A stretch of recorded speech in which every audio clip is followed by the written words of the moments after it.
Божица Крисия Тодорова!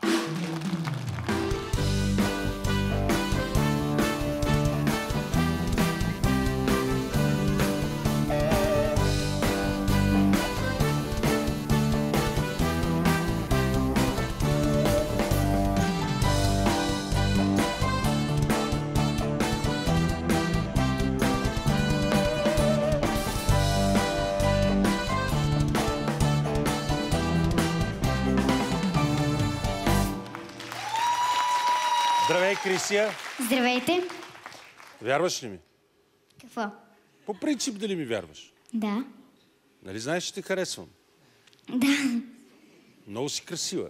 Благодаря. Моля, готова ли си да изпееш тая песен "Ветрове"? Да. А пяла ли си я преди? Сега, от колко време я пееш? Или кога я научи, айде така да попитам? Преди 5 ден. Преди 5 дена? Ох, не ти ли е трудно? Не.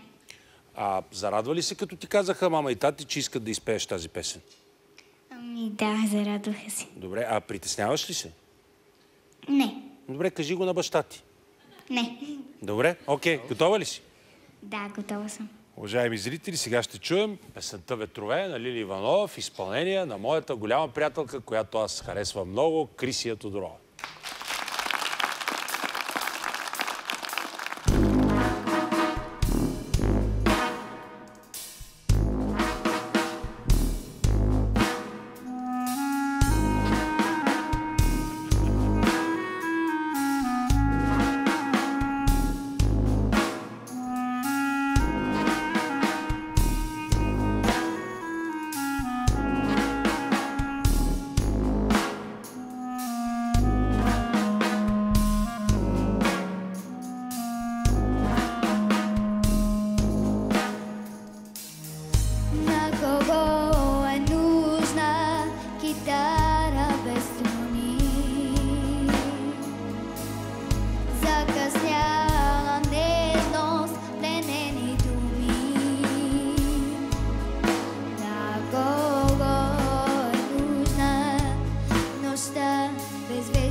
Крисия Тодорова!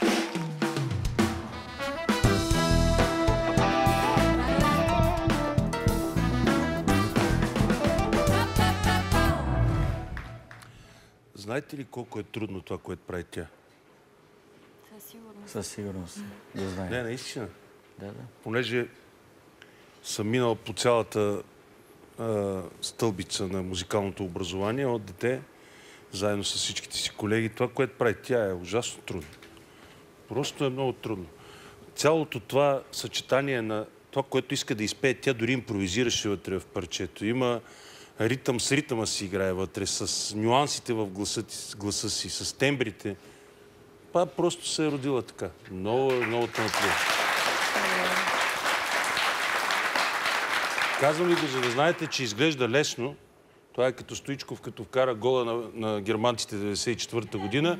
Засили Саритна и вкара толкова лесно беше от втория гол, с който първия гол по-точно от свободен удар. Това е гениалните хора, като правят нещо, изглежда лесно и затова се опитвам да ви кажа, че е ужасно трудно това, което прави тя на 8 години, а го прави така, че изглежда се едно е нещо съвсем елементарно. Такава е вашата дъщеря, да знаете.